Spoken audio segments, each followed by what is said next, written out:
네, 이제 고의부터 다시 보겠는데요. 보면 민법 750조 보시면 고의 또는 과실로, 또는 과실로로 돼 있어서 사실은 이제 과실로 인한 경우에 손해배상을 책임을 부담하기 때문에 우리나라에서는 특히 고의나 과실에 대한 구별이 뭐 그렇게 크지는 않습니다. 그러니까 민사적인 문제에 있어서는 물론 이제 영미법에서 이제 미국의 법행위법을 볼 때는 이제 고의에 의한 법행위랑 과실에 의한 법행위를 좀 구분 지어서 설명하고 있긴 있는데 우리나라에서는 그 구별식이 그렇게 크지는 않은 것 같습니다.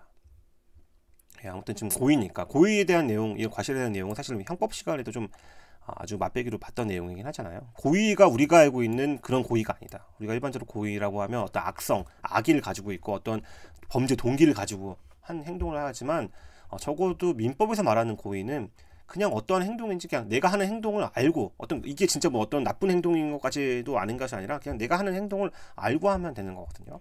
그래서 여러 가지 조문들을 보신다고 하더라도 이 고의의 의미, 악의의 의미를 저희가 알고 알았던 경우라는 것으로 보고 있다. 그래서 판례를 보시더라도 불평에 있어서 고의는 일정한 결과가 발생하리라는 것을 알면서 감히 이를 행하는 심리 상태로서 객관적으로 평가되는 일정한 결과가 발생이라는 사실의 인식만 있으면 된다.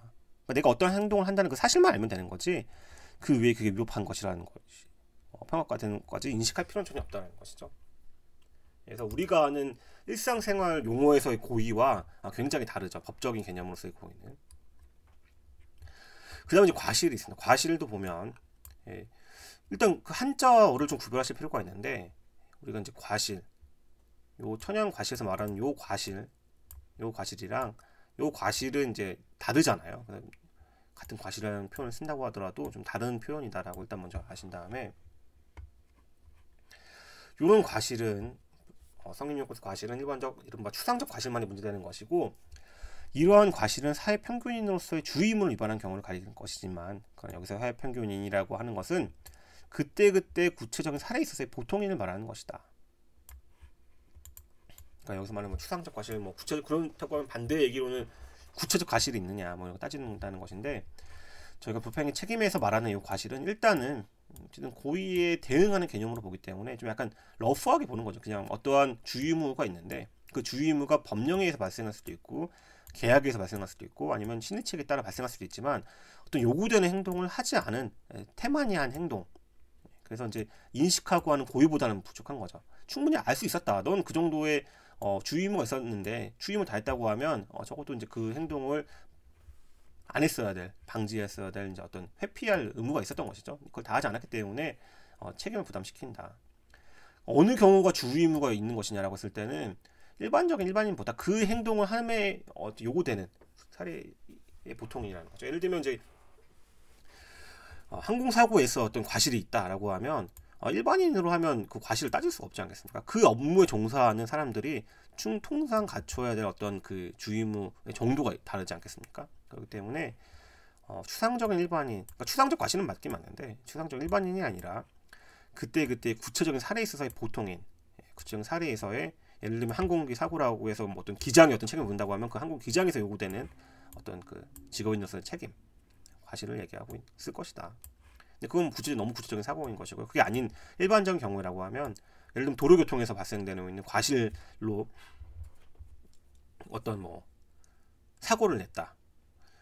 처음부터 진짜 그 차를 가지고 범죄를 이용해서 누군가를 하겠다 해서 차량 자체를 도구로 이용하는 경우는 모르겠지만 그건 고의겠죠. 그게 아니라 운전하다가 그냥 예를 들면 좀 그 주의물 태만히 해서 사고를 내는 교통사고를 내지 않겠습니까? 그 교통사고를 내는 경우에 있어서는 통상적으로 이제 추상적 일반이라고 하면 진짜 어린애부터 할아버지까지 다 포함시켜야 되는 거잖아요. 그게 아니라 일반적으로 운전하는 사람에게 요구되는 어떤 주의 의무가 있을 거 아닙니까? 그런 의무를 의미하게 되는 거라서 요것도 이제 그때 따져봐야 되는 과실만 가지고 또한 진짜 시간을 길게 잡아먹을 수 있는 얘기긴 한데 마찬가지로 시간이 좀 부족해서 넘어가도록 하겠습니다. 이런 불법행위 책임이 이제 요건이 어느 정도 인정이 되면 효과가 발생하게 되는데 효과는 이제 손해를 배상할 책임이 있다라는 거예요. 손해를 배상하게 된다. 손해는 특별한 사정이 없으면 금전으로 배상하는 거, 돈으로 이제 전부하는 것이 일반적이죠. 이런 손해를 배상할 책임은 언제나 제기할 수 있는 것은 아니고요. 안 날로부터 3년, 한 날로부터 10년이기 때문에 10년이나 3년 또는 10년이 지나면 둘 중에 하나라도 지나가면 손해배상 책임을 청구할 수 없게 되는 소멸시효에 걸리게 되는 문제가 있어. 단기 소멸시효에 걸리게 되는 문제가 있어서. 근데 너무 이렇게만 이제 해버리면 3년, 10년이 지난 후에 이제 책임을 물기 어려워질 거 아닙니까? 그래서 이거를 좀 완화시키는 여러 이론들이 이제 판례들이 좀 등장이 됐고요. 최근에는 특히 이제 미성년자 관련된 문제에 있어서는 이런 조문까지 들어가게 됐던 것이죠. 그래서 미성년자가 성폭력, 성추행, 성희롱 그 밖에 성적 침해를 당한 경우에는 성년이 될 때까지는 적어도 진행하지 않도록 해야 되는 것은 아니냐. 그러면 성년이 된 날로부터 이제 그 내용들이 진행할 것 같습니다.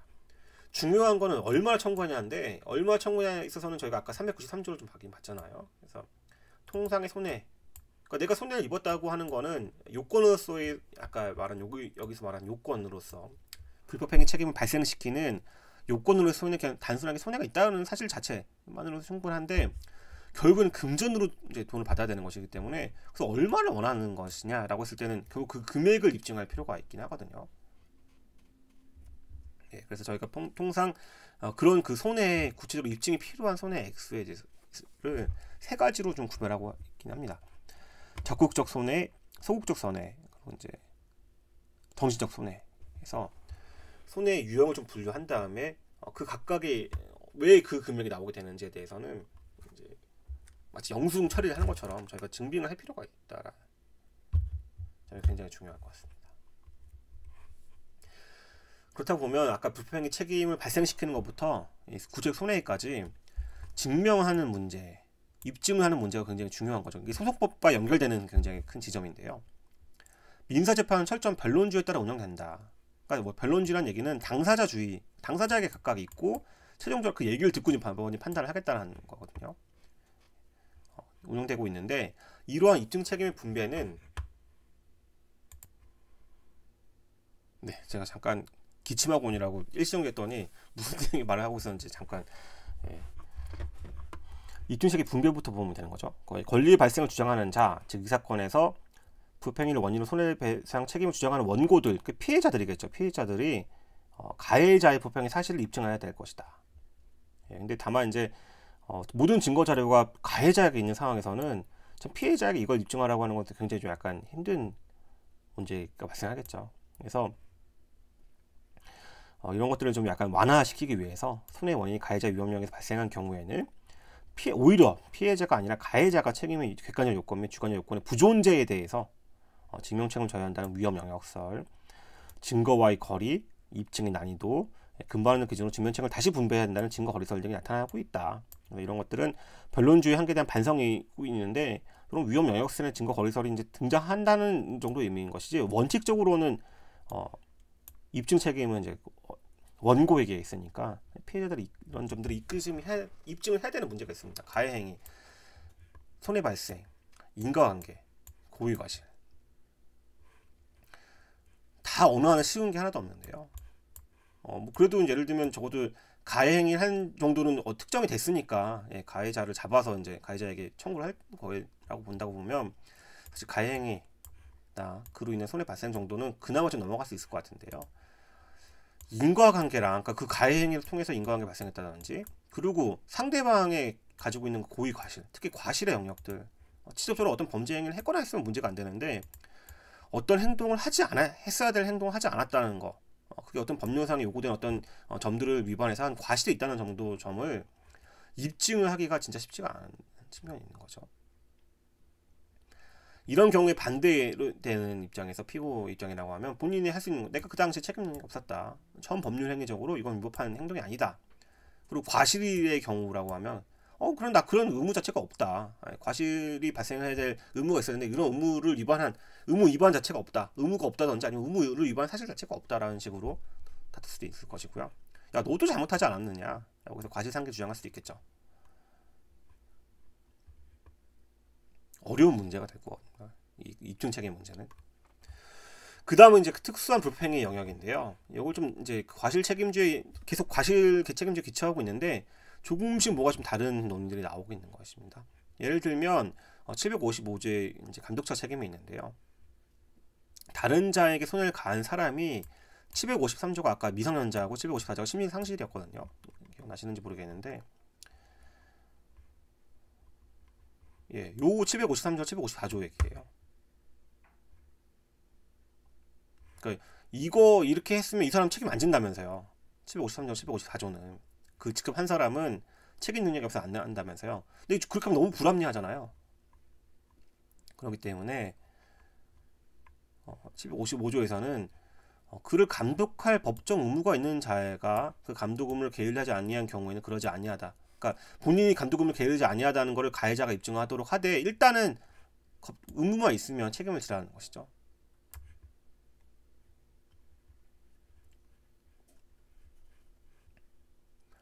요거와 유사하게 발전된 756조도 있는데요. 타인을 사용해서 그 어느 사람을 종사하게 된 자, 저희가 주로 사용자가 피용자가 사무집행에 관해서 제3자에 관한 손해를 배상할 책임이 있다라고 합니다. 반대로 사용자가 피용자의 선임 및 사무감독에 상당한 주의를 한 때 또는 상당한 주의를 하여도 손해가 있을 경우에는 그러하지 아니하다. 그렇다고 하면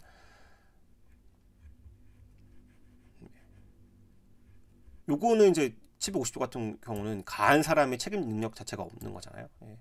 그래서 이 사람은 아예 책임지지 않는 건데 756조는 어떤 차이가 있냐면 피용자는 당연히 책임을 750조에 따라서 책임을 지는 거죠. 피용자가 어쨌든 사무집행이든 아니든 제3자에게 손해를 가했잖아요. 그래서 피용자는 피용자대로 손해를 부담하는데 그 피용자의 행동이 사무집행에 관해서 사용자의 어떤 이 사무집행에 따라서 이루어진 경우다라면 사용자가 같이 책임지라는 거거든요. 그러니까 피용자가 750조로 책임을 부담하게 되면 사용자는 756조로 같이 책임져라. 왜냐하면 이 조망에 의미 있는 건 사용자가 돈이 많지 않겠습니까? 변제할 어떤 자력, 어떤 책임을 부담해서 이제 변제할 자력이 충분하기 때문에 적어도 이제 피용자보다는 사용자에게까지 이 책임 범위를 확대하고 있는 것이죠. 그래서 755조는 이 다른 자에게 손해를 가한 사람에게 책임 능력이 없어서 이 사람이 책임 부담을 안 하다 보니까 감독할 법정 의무 있는 자에게 책임을 부담시키고 야 대신 너가 책임져라.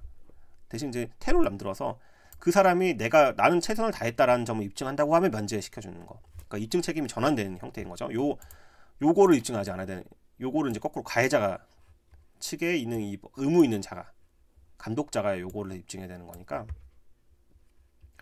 마찬가지로 사용자 같은 경우도 이런 점들을 입증하면 봐줄 수 있는 테러는 있는데 사실상 요 후달리는 내용들이 입증하기 쉽지가 않기 때문에 그냥 부담을 한다고 보면 되는 거죠. 전단에 따라서.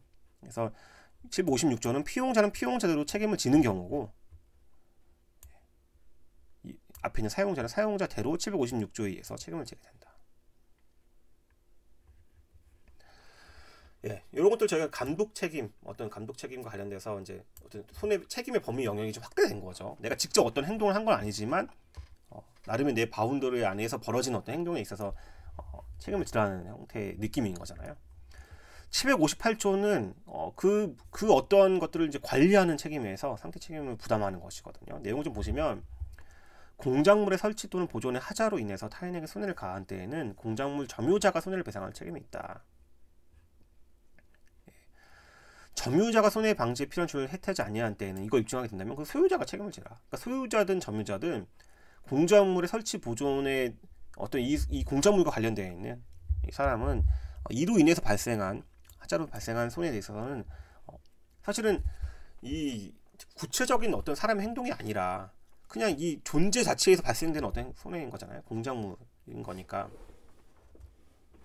예를 들면 뭐 나무를 내가 관리하고 나무가 꺾어져서 지나가는 행위를 다치게 했다든지 다치게 한 건 내가 아니라 나무가 떨어져서 그냥 다친 거잖아요. 근데 평소에 그 수목을 관리하면서 제대로 관리하지 않았다라고 하면 적어도 그걸 평소에 관리하는 사람에게 책임을 물어야 되지 않겠습니까? 이런 비슷한 게 동물의 점유자 책임도 나오는데요. 동물의 점유자는 동물이 타인에게 가한 손해를 배상할 책임이 있다. 그래서 뭐 물론 테러로 이거를 이제 혜택하지 않았을 때 입증하는 경우에는 그렇지 않냐고 하지만 어쨌든 무는 건 동물이 가서 무는 건데 그래도 동물을 이제 점유하고 점유라는 표현은 동물을 이제 어떤 소유 관계로 보기에는 좀 약간 애매한 측면이 있고 또 점유 사실 그 자체로 이제 어떤 표방해야 되는 이제 동산으로서의 좀 어느 의미가 있어서 이제 점유자라는 표현이 나왔던 것이긴 한데요. 아무튼 그 사람에게 어떤 계속 그 동물을 평소에 관리하던 사람에게 책임을 물어야 되지 않겠습니까? 759조도 보시면 758조, 759조의 특징은 어떤 행위에 대해서 구체적으로 어떤 사람의 어떤 행동에 대해서 처벌당하기보다는 내가 마쳐 관리를 미처 다하지 못한 그런 점에 있어서의 책임을 묻게 하는 거, 어떤 상태에 있어서의 책임을 묻게 되는 거여서 그래도 기본적으로는 어떤 그 과실 책임이기 때문에 뭐 손해방지에 필요한 주의를 해태하지 아니한 경우, 뭐 이런 해태하지 않은 경우, 이런 경우들이 결국 이게 과실의 의미인 거잖아요. 과실이 없으면 입증하는 경우에는 그렇지 않다라고 해서 입증 책임이 과실에 대한 입증 책임은 원래는 그 피해자가 입증했어야 되는 건데 이런 거 일단 존재 자체로 그 상태 자체로 일단은 인정하시키되 너가 아쉬우면 너의 그 과실이 없으면 너가 입증해라, 이런 식으로 약간 전환을 시켜주는 거죠. 이 얘기는 자체는 일단 과실이 요구된다는 건 전제가 되는 건데 그 과실 부분만큼은 그 입증 책임이 전환되는 경우다. 758조, 759조를 보시면 약간 조문 구조가 이렇게 보이셔야 될 겁니다.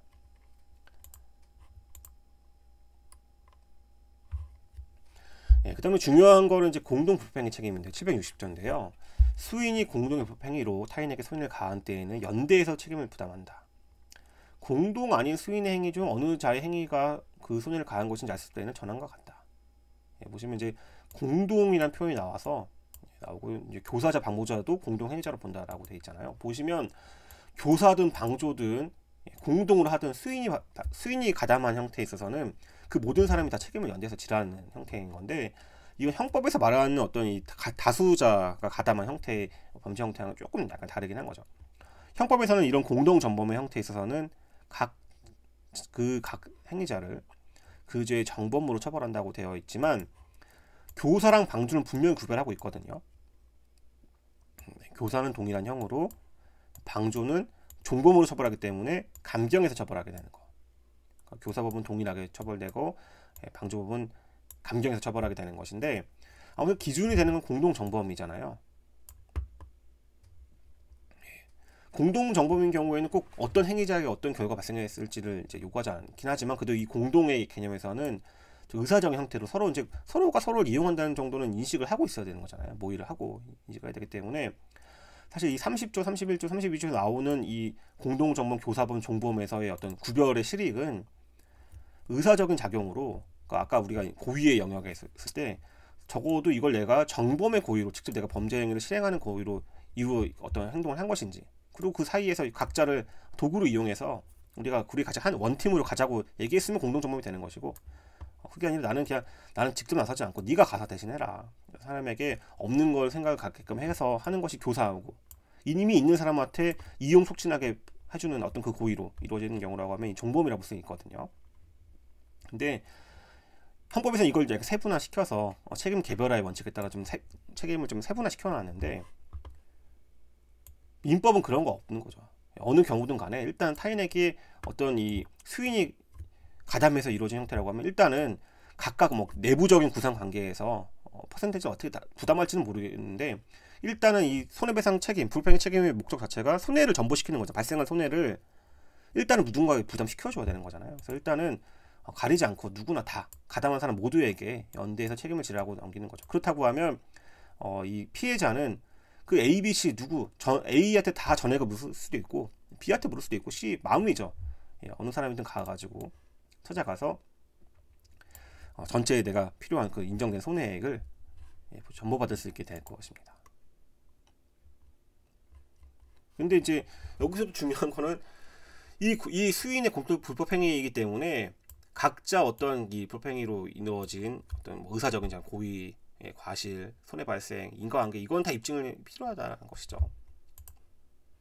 다만 각자의 어떤 그 가담의 정도가 다른다고 하더라도 일단 서로 의사적인 작용으로 엮여 있으면 일단 다 전액 다 책임져라 라는 측면이기 때문에 기본적으로는 과실 책임주에 기초하고 있는 특수한 불법행위다, 공동 책임을 규정한 것이다 라고 보시면 될 것 같습니다. 현대형 소송에서는 아까도 잠깐 나왔지만 인과관계 고의과실 입증하는 게 쉽지 않을 수 있고요. 어떨 때에 따라서는 가해행위 자체가 있었는지 여부도 애매한 경우들이 있을 수 있거든요. 그러니까 아까 특히 뭐 공작물 책임이나 이런 동물 점유자 책임에서 보듯이 어떤 그 상태 자체, 존재 자체로 관리를 못한 거에서 나올 수 있는 거 있잖아요. 이게 어떤 사람의 행동으로 때리면 상관이 없는데 그게 아니라 요구되는 어느 행동하지 않았다라는 것들은 사실은 나중에 밝혀져야 될 문제들이 있긴 있어서 좀 단순하게 좀 쉬운 소송이면 상관이 없는데 좀 이렇게 복잡한 이 불법행위 책임을 묻는 경우에 있어서는 가해 행위 자체가 있었는지조차도 쉽지가 않죠. 왜냐면 피해자가 알 수 있는 건 확실히 나한테 어떤 손해가 발생하는 것 자체는 알겠는데 누가 했는지조차를 알 수가 쉽지가 않다. 어떤 사람들이 가담해서 했는지가 알 수가 쉽지 않을 것이고 더군다나 인과관계 고유과실까지 입증해야 되는 거니까 더 쉽지 않겠죠. 물론 그 행동이 형사 책임까지 되는 경우라고 하면 알아서 국가가 수사도 해주고 공소제기도 해주잖아요. 그러니까 그게 진짜 범죄까지 이르는 행동이라고 하면 사실은 그 형사 절차가 진행되는 걸 보고서 그 절차 내에서 그 증거를 가지고 그냥 내가 원용하면 되는 거니까 입증이 쉬울 수도 있는데 그럼 범죄까지 이루지 못한다든지 아까 봤던 것처럼 입증이 부족해서 형사 쪽에서 입증이 부족한 경우에서 이제 만약에 무죄 무효 혐의가 나왔다라고 하면 오롯이 민사에서는 이 피해자가 입증을 해야 되는 것인데 어느 정도까지 증거를 수집해야 되고 어느 정도까지 내가 이 증명을 다 했다고 봐야 되는지는 쉽지 않은 문제가 분명히 있습니다. 그래서 이제 이런 입증 책임을 완화시켜주거나 경감시켜주고 전환시켜주는 거. 아까 전환시켜주는 거는 좀 과실의 부분에서만 좀 받긴 했잖아요. 과실만 본인이 다 과실 정상화주의를 다 해태하지 않았으면 입증하는 경우에는 예외라는 경우를 봤으니까 과실 정도는 이제 입증 책임 전환시키는 경우를 봤는데 본격적으로 이런 입증 책임이 완화 경감되는 경우들이 보이기 최근에 와서는 특별법에서 보이는 경우들이 있습니다. 먼저 자배법을 좀 보시면 자동차 손해배상 보장법이라는 것이 있는데요. 이건 자동차를 좀 운전하시고 책임보험 가입하시는 분들이라고 하면 당연히 이제 우리가 보험 1년에 한 번씩 자동차 보험을 가입할 때 책임보험 부분이 있지 않습니까? 그래서 보시면 사람을 사망, 부상케 하는 경우이기 때문에 대인사고 발생하는 경우에 어떤 그 법적인 책임 보장하기 위해서 일단 책임 부담시키고 사실 자동차 손해배상 보장법 뒤에 내용을 보면 이제 의무보험, 책임보험을 의무적으로 가입시키게 해서 이제 이 문제를 좀 해결하고 있는 거죠. 왜냐하면 자력이 부족할 수도 있는 거니까. 보시면 자기를 위하여 자동차 운전하는 그 은행으로 다른 사람을 사망케 하거나 부상하게 한 경우에는 그 손해를 배상할 책임이 있다. 여기에 어느 내용을 보더라도 직접 손해를 발생한 건 있고요.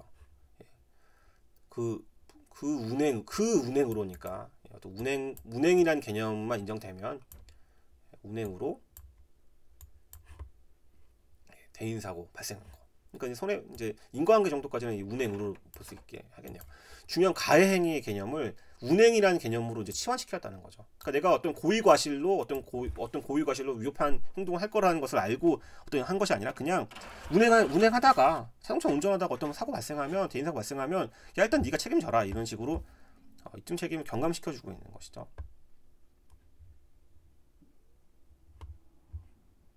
물론 이제 빠져나갈 구멍이 있긴 있는데 이 1호, 2호 내용을 보면 물론 약간 과실형 입증 책임 전환된 것으로 좀 볼 수 있을 만한 내용들이 있긴 하긴 하지만 크게 이제 주로 이제 피해자에게 어떤 큰 문제들 그런 경우가 아닌 이상 일단 네가 책임져라는 식으로 해서 요건을 이제 어떻게 보면 불법행위 책임에서 요구하는 요건들을 간소화시켜주고 있는 거죠. 간소화시킴으로써 인증 책임을 좀 완화시켜주고 경감시켜주고 있다. 특히 보험제도와 책임보험제도 연결시키면서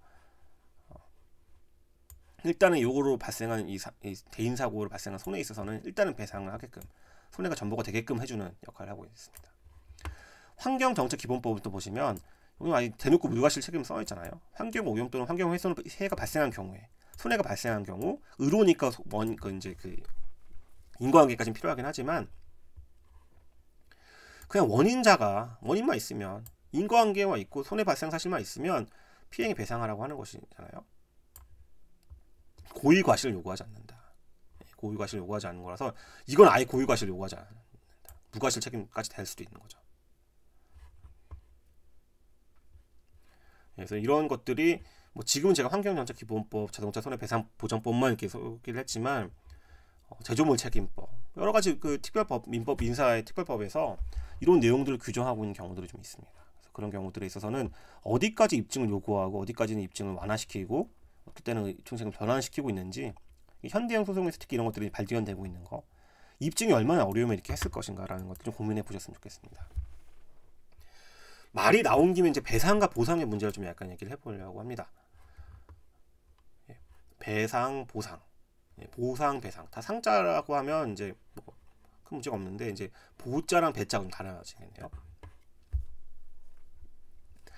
민법에서 말하는 배상이란 보상의 표현을 살펴보면 제가 750조에서 봤던 요 배상이 대표적이죠. 예, 배상 390조 예, 배상 201조, 219조, 740조 같은 거 보시면 손해를 전제하고 일정한 손해나 뭐 과실 뭐 하는 것 같긴 한데 같은 손해긴 하지만 보상이라는 표현이 나오게 합니다. 보상한다. 740조 같은 거 보시면 사무 관리를 함에 있어서 과실 없이 손해를 받은 때에는 현존이익이 있으면 그 한도 내에서 보상을 하라는 거거든요. 물론 이제 여기 390조, 750 내용에 고의 과실을 전제하고 있고, 물론 고의 과실을 잘 요구하지 않은 경우도 있긴 하지만, 배상은 사실은 이제 그 주로 어떤 손해 발생에 있어서의 어떤 원인의 행동에 어떤 책임이 있는 유책한 행동, 귀책 사유가 있는 경우, 고의 또는 과실로 인한 어떤 행동을 한 그 사람에게 배상 청구를 할 수 있다라는 정도의 의미로 보신다고 하면, 보상은 약간 느낌이 다르긴 하다. 과실 굳이 없어도 되는데 그래도 일정한 이익의 한도가 있다든지 어떤 반드시 고의 과실을 요구할 수도 있지만 꼭 고의 과실에 링크되는 건 아니다 라는 정도로만 이해를 하시면 될 것 같아요. 다른 것들을 살펴보면 근로기준법에 예정한 재보상의 개념 같은 경우도 보면 근로자가 업무상 부상 또는 질병에 걸리면 이런 보상금을 지급하라고 나와 있는 거잖아요. 근로자가 업무상 부상 또는 질병에 걸림에 있어서 사용자가 고의는 뭐 고의는 정말 나쁜 사람이거든요. 고의까지는 아니라고 하더라도 과실이 있거나 없는 경우가 있을 수 있겠지만 그게 그런 거 따지지 않는다는 거죠. 그냥 사용자를 위해서 근로자가 일을 하다가 업무상 부상 또는 질병에 반하면 사용자는 사용자의 고의 과실 규칙서 따지지 말고 일단 너 업무 하다가 다친 거니까 이런 걸 보상해주라는 의미인 거잖아요. 장애보상, 일시보상, 분할보상. 배상에서는 아까 이렇게 자세하게 휴업한 거, 뭐 일시하고 분할 이런 내용 잘 나와 있었지만 배상에서는 그냥 저희가 배상 금전배상에 있어서는 금전으로 원칙을 한다, 금전배상 원칙으로 한다 정도만 있었지 자세하게 이 세밀하게 나와 이거 좀 구별하지는 않았었는데 보상의 영역에서는 보면 쉬는 동안에 그 사람이 받았어야 될 임금에 관련된 거. 그로 인해서 만약 신체 장애가 생겼으면 내가 그 장애 정도에 따라서 그 돈을 예를 들면 이제 어떤 100의 활동으로 경제 활동할 수 있는데 장애 정도로 한 30%가 날아갔다 사라졌다고 하면 70% 정도밖에 돈을 못 벌 거 아닙니까? 그 차익 정도. 완치되지 않은 경우에는 일시보상할 수도 있다. 분할보상 같은 이 방법에 대한 일시나 분할. 그러니까 이런 것들은 제가 하고 싶은 게 뭐냐면 보상은 설계하기 나름인 거야. 설계하기. 보상의 개념에 고의과실 개념을 넣을 수도 있고 이런 근로기준법처럼 그런 거 안 따지고 그냥 업무상 부상 질병이나 있기만 하면 무조건 부담을 시키는 식으로 갈 수도 있는 거죠. 보상은 설계하는 영역이다. 배상은 이미 민법에 있는 어떤 그 과실책임 원칙에 기초한 어떤 요건들이 있는 것인데 보상은 사실은 이제 설계하기 나름인 것입니다. 그래서 하다 보면 이게 배상도 되고 보상도 되는 영역이 걸릴 수도 있단 말이에요. 그래서 보시면 항상 동일한 사유에서 민법이나 재해보상에 상당금을 받으면 그 가액의 한도 내에서는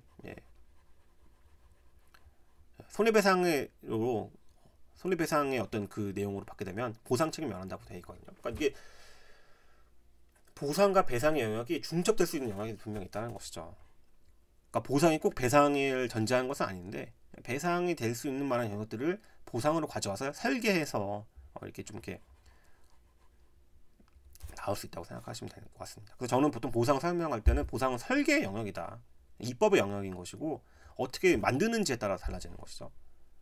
배상은 이제 입증의 문제이고 기본적으로 원칙의 문제이기 때문에 배상은 기본적으로 불평의 책임은 기본적으로 어느 경우에나 다 필요한 것이고요. 보상은 어떤 경우를 내가 한정해서 어떤 예산을 가져와서 미리 어떤 설계를 해서 간이하게 쓰는 거죠. 여기 보시면 업무상 부상 질병에 있는 경우만 인정만 되면 따라오게 되는 거지 않겠습니까? 이런 것들은 이제 산재보험에서도 마찬가지거든요. 이 근로기준법에서 말하는 제2보상은 보상이니까 결국 보상금을 사용자가 주긴 줘야 되는데 사용자가 돈이 없으니까 사용자가 보험을 가입하게 시키는 거죠. 그래서 공보험 가입시켜서 보험으로 주는 거. 아까 보면 요거랑 비슷하지 않겠습니까? 자동차 손해배상 보장을 하는데 예, 손해배상 책임을 일단 부담을 시키고 그 돈이 없을 수도 있으니까 책임보험 가입을 해서 실제 있은 책임보험이 해결되는 거잖아요. 여기 물론 배상이긴 하지만 근로기준법 같은 경우는 보상을 결정해 놓고 보상에 있어서는 또 이런 보험급여까지 정해놓고 있다. 그래서 이 보험을 받았으면 근로기준법에 따른 재해보상 책임이 면제되고 마찬가지로 손해배상 책임도 면제됐을 때, 그러니까 이런 배상, 보상 이런 영역들이 중첩될 수 있는 영역이 분명히 있다. 헌법에서도 약간 이런 배상과 보상의 표현이 나오긴 하는데요. 예, 헌법에서는 이런 뭐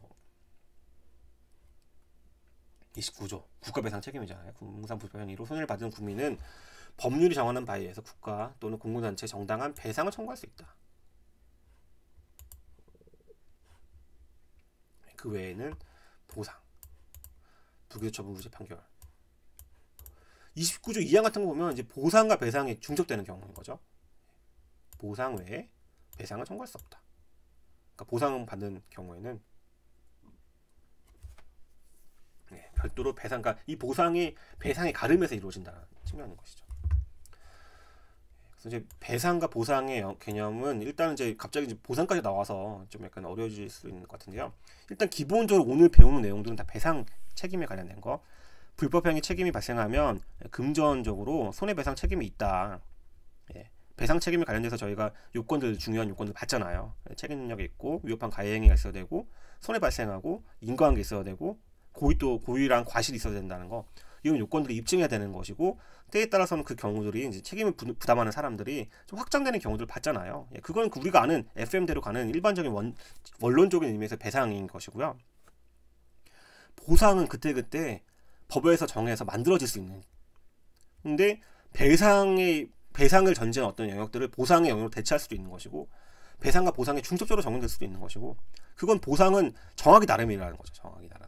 그러니까 배상은 저희가 앞에서 배운 일반적인 법 원리대로 그냥 끝까지 가는 건데 일부 수정이 있을 수는 있더라도 그러니까 증명책임 문제 때문에 이증 책임이 전환되는 경우나 완화되는 경우가 있을 수는 있는데 보상은 그걸 또 전제해가지고 그런 배상의 문제점들을 직접 또 교정하기 위해서 나설 수 있기 때문에 보상은 약간 입법의 영역이라고 보시면 될 것 같습니다.